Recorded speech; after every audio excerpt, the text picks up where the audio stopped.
యదా యదా హి ధర్మస్య గ్లానిర్భవతి భారత అభ్యుతానాం అధర్మస్య తదాత్మనాం సృజామ్యహం పరిత్రాణాయ సాధూనాం వినాశాయ చ దుష్కృతాం ధర్మ సంస్థాపనార్థాయ సంభవామి యుగే యుగే.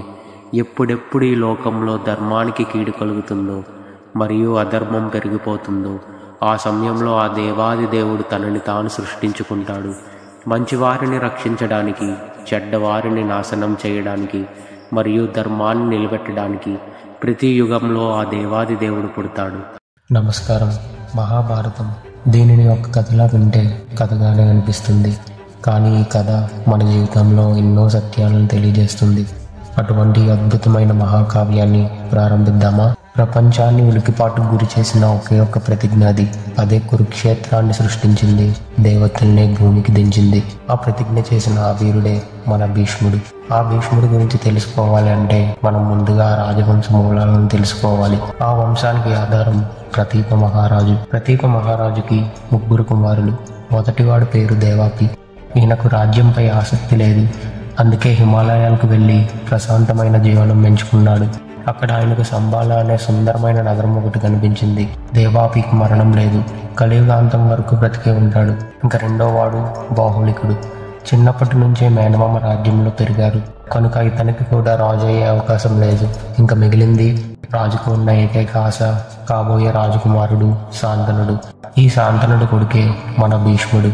మన భీష్ముడి గురించి తెలుసుకోవాలంటే ముందుగా మనం ప్రతీప మహారాజు కథ తెలుసుకోవాలి. ప్రతీపుడు ఒకరోజు ఒక నదీ తీరంలో ధ్యానంలో ఉన్నప్పుడు అక్కడ ఉండే గంగా నది స్త్రీ ప్రతీపును చూసి చాలా ఇష్టపడింది. ప్రతీపుని విశాలమైన బాహువులు, తేజస్సు, పైగా క్షత్రియ పరాక్రమం నచ్చి ఆమె వెళ్లి నేరుగా అతని కుడి తొడపైన కూర్చుంది. ప్రతీపుడు కళ్ళు తెరవగా, గంగా, ఓ క్షత్రియ వీర, మీరు నా మనసు దోచుకున్నారు, నా కోరికను మన్నించి మీ దాన్ని చేసుకోండి అని అడిగింది. దానికి ప్రతీపుడు, అమ్మా, నువ్వు తెలుసో తెలియకో నా కుడి తొడ పైన కూర్చున్నావు. భార్య స్థానం భగవాని ఎడమ తొడ, కానీ కుడివైపు కూర్చున్నందువలన నువ్వు నాకు కూతురుతో సమానం అని అన్నాడు. చూడడానికి రాజులా ఉన్నావు, కోరి వచ్చిన స్త్రీని కాదంటావా అని ఆమె నిందించగా, ప్రతీపుడు, చూడమ్మా, నా పోలికలతోనే జన్మించి యవ్వన ప్రాయంలో ఉన్న నా కుమారుడు శాంతనుడు నాకన్నా సౌందర్యవంతుడు, అతను నీ వద్దకు వస్తాడు అని నచ్చి చెప్పాడు.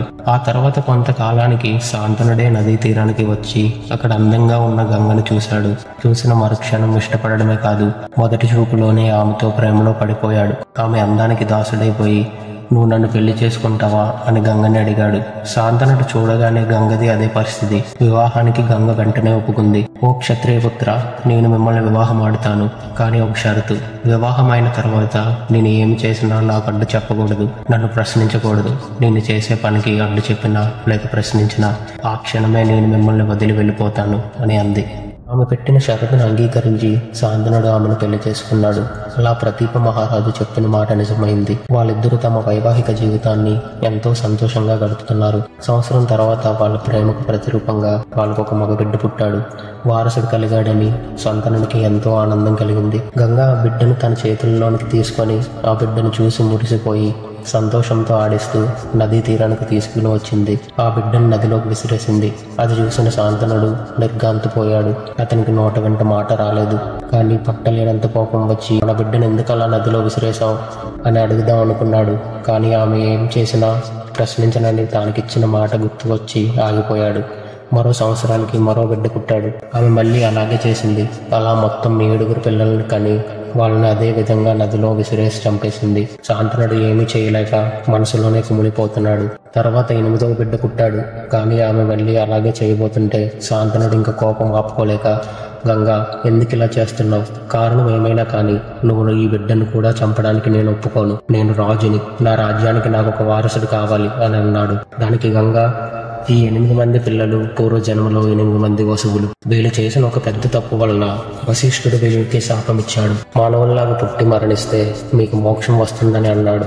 అందుకే ఇలా చేశాను. అయినా మీరు నాకు ఇచ్చిన మాట తప్పారు కాబట్టి మన షరతు ప్రకారం నేను ఈ రోజు నుంచి మిమ్మల్ని వదిలి వెళ్తున్నాను. వద్దన్నారు కాబట్టి ఈ బిడ్డను నేను చంపను, పెంచి పెద్ద చేసి తర్వాత మీకే తిరిగి ఇచ్చేస్తాను అని చెప్పి రాజును వదిలి పుట్టిన శిశువుతో సహా వెళ్ళిపోయింది. మన భీష్ముడు తన తండ్రి అయిన శాంతనుడి దగ్గరికి ఎలా తిరిగి వచ్చాడు?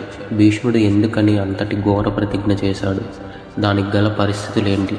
ఇవన్నీ తెలుసుకోవాలంటే వెంటనే మన వేదిక్ బడి ఛానల్ని సబ్స్క్రైబ్ చేయండి. చివరిగా మీ అందరికీ ఒక ప్రశ్న. గంగాదేవికి పుట్టిన 8 మంది పిల్లలు ఎవరు? వారికి వశిష్ఠుడిచ్చిన శాపం ఏంటి? తెలిస్తే కామెంట్ చేయండి.